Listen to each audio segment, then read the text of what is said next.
Hello, bienvenue! Aujourd'hui, je t'amène pas avec moi en escale, mais je t'emmène quand même en voyage. Le mois dernier, je me suis mariée et au mois d'avril, j'étais partie avec mes copines en enterrement de vie de jeune fille. Comme j'ai des facilités pour les vols et pour les hôtels et que j'aime pas faire les choses comme tout le monde, j'ai décidé d'organiser moi-même mon enterrement de vie de jeune fille. Je voulais faire kiffer mes copines et faire un petit truc qui sort un peu de l'ordinaire. Donc on a déterminé tout ensemble des dates et du budget et c'est tout. J'ai organisé de mon côté tout le voyage et elles ont découvert la destination à l'aéroport le jour J. Et c'est parti, je t'emmène avec nous. Avant de partir, il a bien fallu tout organiser. On est plusieurs à être jeunes mamans, donc je voulais à la fois un voyage chill, s'amuser, se détendre, profiter et aussi visiter et apprendre de la culture locale. Donc il a fallu organiser tout ça. C'était enfin le jour J, on s'est retrouvés à l'aéroport de Marseille et c'était parti pour le départ. Les filles n'étaient toujours pas au courant de la destination et je leur ai annoncé directement à l'aéroport. On a pris un petit café, on était en folie et c'était le départ pour Paris. À Paris, on a retrouvé une dernière copine et c'était le départ pour 10 heures de vol à destination de Cancun. Durant ce vol, j'ai pu découvrir que Kim avait un talent caché, elle est capable de se réveiller au bruit d'M&M's. On est arrivé à Cancun en fin de journée, le coucher de soleil était magnifique. Arrivé à l'hôtel, on a pris un petit cocktail pour lancer les vacances.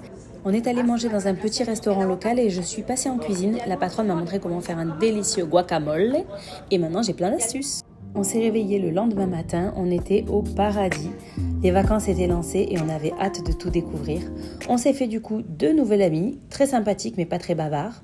On est allé profiter de la plage et bien sûr, on a chillé, on a mangé au bord de la plage, on a papoté. C'était vraiment les vacances entre filles. Évidemment, on avait pris de quoi faire des routines skincare et on s'est tapé des barres de rire sur des bêtises. C'est ça les vacances.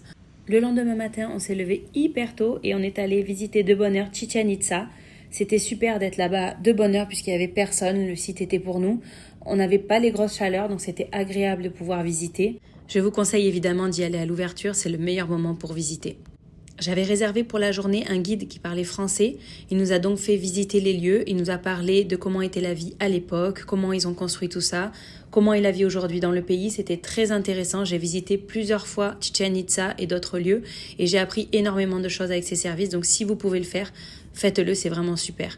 Le midi nous a amenés dans un petit restaurant vraiment typique. On a pris clairement tout ce qu'il y avait sur la carte pour goûter et on a découvert beaucoup de choses. On est ensuite allé dans une cénote qui sont des puits naturels d'eau douce formés dans les roches calcaires qui créent des piscines naturelles. J'étais venue il y a une dizaine d'années à celle-ci. Elle était clairement beaucoup plus typique et pas connue. Aujourd'hui, elle est vraiment très connue. Il y a beaucoup de monde. Donc j'étais un petit peu déçue. On est ensuite allé visiter Valladolid. On a pris un petit café sur un rooftop. C'était super sympa. Le lendemain, on a juste profité de la plage, de la piscine et de l'hôtel puisque le soir, nous étions prêtes pour aller au Coco Bongo. Le Coco Bongo, pour ceux qui ne savent pas, je le décrirais comme un mélange entre un spectacle de Las Vegas, une comédie musicale, un concert géant, une boîte de nuit sous stéroïdes. C'est pas juste aller danser en boîte, c'est surtout un show permanent avec des performances, des danseurs, des acrobaties aériennes et des effets spéciaux, mais aussi des écrans géants et des reprises d'artistes connus. Tout ça avec un open bar, comme tu peux le voir, on en a profité. Je te laisse donc imaginer. Franchement, c'est à faire une fois dans sa vie. Après, tu aimes ou tu aimes pas, mais au moins tu l'as testé et tu sais ce que c'est. Nous, on en a bien profité, on a bien dansé, on s'est bien amusé, on a bien rigolé. Comme on est resté assez tard dans la soirée, on avait un petit creux et comme rien n'est impossible là-bas, on a mangé directement dans la boîte. Le lendemain, c'était déjà le dernier jour, on a profité à l'hôtel et puis c'était l'heure de partir. Voilà pour cette vidéo, j'espère que vous avez passé un bon moment.